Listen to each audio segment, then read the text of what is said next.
Welcome two ATM channel और story time आपका शुरू होने जा रहा है। जी हाँ, एक स्टोरी के साथ हम आगे बढ़ेंगे और उस स्टोरी से जो भी लर्निंग मिलने वाली है उस लर्निंग को हमारे लाइफ में इम्प्लीमेंट करेंगे। स्टोरी से मिली हुई लर्निंग डायरेक्टली कनेक्ट होती है और इम्प्लीमेंट करने में आसानी होती है। अगर आप तैयार हैं एक नए स्टोरी के लिए और उस स्टोरी से मिलने वाली लर्निंग के लिए तो कमेंट बॉक्स में लिखिए स्टोरी टाइम।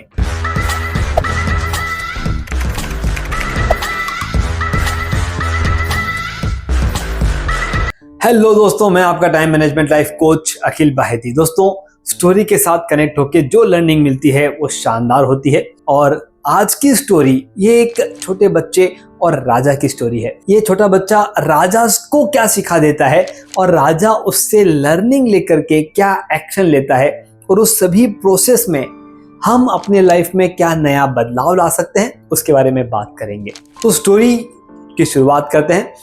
राजा अपने महल में बैठ करके थोड़ा सा गहन चिंतन विचार में था कि मेरे जीवन में पुत्र की प्राप्ति नहीं हुई है, मेरे खुद को कोई पुत्र नहीं है, ऐसा क्या किया जाए जिससे पुत्र हो जाए।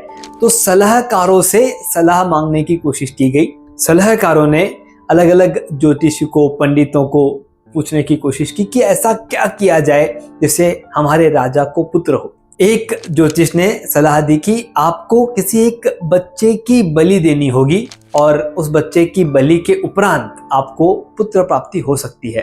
राजा के पास ये सुझाव आया। राजा ने पूरे गांव में ढिंढोरा पिटवाया कि जो कोई भी परिवार अपने बच्चे को देना चाहता है वो दे दे, उन्हें हम बहुत सारा पैसा देंगे और हम उस बच्चे की बलि चढ़ाएंगे। उन्होंने साफ साफ कम्युनिकेट कर दिया। अब राज्य था, कुछ गरीब परिवार थे, कुछ अमीर परिवार थे। गरीब परिवारों के बच्चे भी थे। एक परिवार ने अपने एक बच्चे के बारे में सोचना शुरू किया कि ये जो हमारा बच्चा है ये दिन भर भजन भक्ति करता रहता है, साधुओं के पास जाकर के सत्संग में बैठा रहता है, ये हमारे किसी काम का नहीं है, इसको राजा को दे देते हैं और राजा कुछ पैसा भी दे देगा और अपना काम हो जाएगा। और वैसा ही किया गया। वो परिवार उस बच्चे को राजा के पास ले गए, उसे वहां पे छोड़ दिया और वहां से कुछ पैसे लेकर के आ गए। अब राजा के पास बच्चा आ चुका था, बलि चढ़ाने की तैयारी की गई। सभी ज्योतिष, बाकी तांत्रिकों को बुला लिया गया कि भाई सभी विधिवत रूपी ये बलि चढ़े ताकि उसके बाद जो राजा की इच्छा है पुत्र प्राप्ति वो पूरी हो जाए। सारी तैयारियां की गई।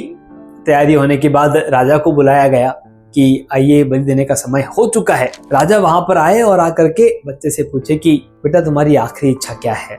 बच्चे ने राजा की तरफ देखा और कहा कि थोड़ी सी बालू रेत मंगा दीजिए। उसने रेत मांगी। राजा ने कहा ठीक है। तो राजा ने रेत मंगवा दी। उस रेत को लेकर के बच्चे ने, जैसे इजिप्ट के अंदर पिरामिड्स होते हैं वैसे 4 छोटे छोटे पिरामिड्स बना दिए, पहाड़ बना दिए। और 4 पहाड़ बनाने के बाद एक पहाड़ को देखा और उसे हाथ से आगे कर दिया। दूसरे पहाड़ को देखा, उसे भी हाथ से गिरा दिया। तीसरे को देखा, उसे भी हाथ से गिरा दिया। और चौथे पहाड़ के सामने हाथ जोड़ करके, आंखें बंद करके 2 मिनट कुछ तो मन में बोला और कहा कि अब आपको मेरे साथ जो करना है कर लो। ये सारी चीज वो तांत्रिक, ज्योतिष, राजा सब देख रहे थे। तो इसने ऐसा क्या किया? सबके मन में उत्सुकता थी। कुछ एक तांत्रिक डर भी गए थे कि पता नहीं इसने हम लोगों को मारने का ही कोई शाप तो नहीं दे दिया है। तो सब ने मिलकर के पूछा कि बेटा तूने ये क्या किया, हमको बता, हमको समझा। तो उसने कहा कि मैंने सबसे पहला जो पहाड़ बनाया था वो मेरे माता पिता का बनाया था, जिनकी ये ड्यूटी है कि वो मेरा रक्षण करे, लेकिन उन्होंने वैसा नहीं किया, इसलिए मैंने उस पहाड़ को गिरा दिया। दूसरा पहाड़ मैंने मेरे बाकी सभी रिश्तेदारों का बनाया। वो रिश्तेदार जिनकी ड्यूटी थी कि वो मेरे माता पिता को समझाएं कि ऐसा ना करे इस बच्चे के साथ, उन्होंने भी अपना काम नहीं किया, इसलिए उनको भी मैंने गिरा दिया। तीसरा पहाड़ इस राज्य के राजा का बनाया था, आपका बनाया था, और आप ये राज्य की रक्षा करने का आपका धर्म है, आपने वो भी नहीं किया, इसीलिए मैंने आपका पहाड़ भी गिरा दिया। और चौथा पहाड़ मेरे सद्गुरु का है, मेरे ईश्वर का है, और मुझे उन पे पूरा विश्वास है कि वो मेरी रक्षा करेंगे, इसीलिए मैं उनके हाथ जोड़ के नतमस्तक हूँ कि आप जैसा करना चाहें आप कर लें। ये सब कुछ राजा ने देखा, सुना राजा ने सभी ज्योतिषी को तांत्रिक को अपने घर भेज दिया और राजा ने एक ही विचार किया कि पता नहीं इस बच्चे की जब बलि चढ़ जाएगी तब मुझे पुत्र होगा या नहीं होगा, मुझे नहीं पता, लेकिन अगर इसी बच्चे को मैं राजकुमार बना लूं, ये संस्कारी है, बातें भी अच्छी कर रहा है और राज्य पाठ भी संभालेगा और सत्संग में भक्ति भाव में भी विलीन है, क्यों ना इसी को मैं अपना पुत्र बना करके इसे राजकुमार घोषित कर दूं।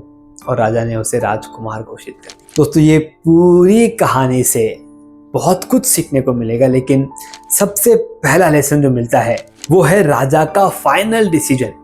राजा अगर सिर्फ इमोशनली कनेक्टेड होता कि मुझे बस पुत्र चाहिए, तुम्हें जो करना है करो, राजा सिर्फ इमोशनली कनेक्टेड नहीं था, राजा ने इंटेलिजेंस के साथ वहां पर डिसीजन लिया कि क्यों ना इसे ही राजकुमार बना लिया जाए, पता नहीं पुत्र होगा या नहीं होगा।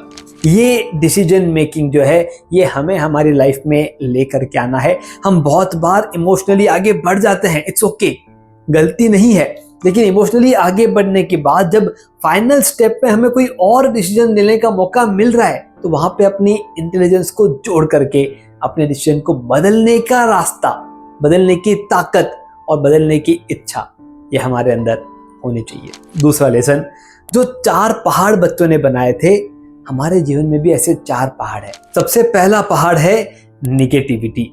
हम जितनी बार अपने आप से निगेटिव बात करते हैं, ये पॉसिबल नहीं है, ऐसा नहीं हो सकता, कितनी बार हम नहीं नहीं नहीं नहीं से अपने इर्द गिर्द निगेटिविटी फैलाते रहते हैं, वो सबसे पहला पहाड़ है, उसे गिरा दो। दूसरा पहाड़ डिस्ट्रैक्शन। आप कोई काम करने की कोशिश कर रहे हैं लेकिन आपके मन में ख्याल किसी और चीज का आ रहा है और आप हमारे चल रहे कामों को छोड़ करके उनकी तरफ आगे बढ़ जाते हैं और फिर कहते हैं कि मेरे काम पेंडिंग पड़ गए। ये आपका दूसरा पहाड़ है, इसे गिरा दीजिए। तीसरा पहाड़ है प्रोक्रास्टिनेशन, काम को आगे धकेलने की आदत।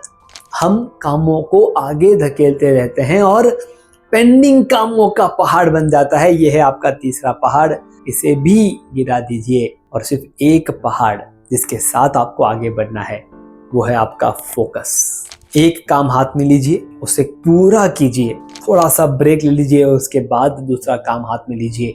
यह है आपका फोकस जो आपको आगे लेकर के जाएगा, आपको हमेशा नई नई चीज़ों के साथ जोड़ने की कोशिश करेगा। और वो नई चीज़ें, हमारा तीसरी लर्निंग, अपॉर्चुनिटी। जिस तरह उस बालक को राजकुमार बनने की अपॉर्चुनिटी मिली, किस वजह से? सिर्फ एक आखिरी मोमेंट पर अपनी बात रखने से। दोस्तों, आपके लाइफ में, आपके शेड्यूल में ऐसी चीजें आती है जहां पर आपके क्लाइंट कुछ चीजें समझने की कोशिश करते हैं। वो क्लोजिंग स्टेटमेंट आपका क्या है वो डिफाइन कीजिए। आपकी अपॉर्चुनिटीज को अपने हाथ में लीजिए और फिर देखिए लाइफ कितनी शानदार है, कितनी सिंपल है, कितनी आसान है।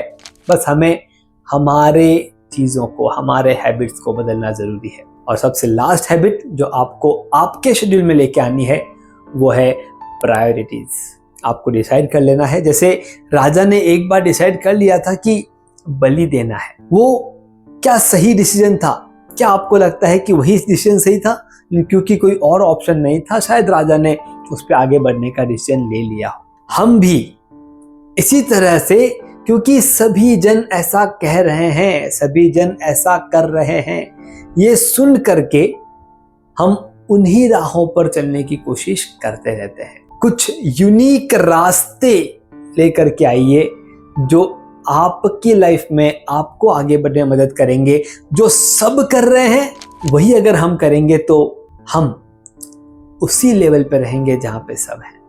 और हमें ऊपर उठना है, हमें कुछ अलग करना है, हमें हमारी लाइफ में यूनिक बनना है और अपने आप को एक सक्सेसफुल इंसान बनाना है। स्टोरी से जो लर्निंग मिली उसे अपनी लाइफ में कैसे इंप्लीमेंट करना है मैंने आपको बताया।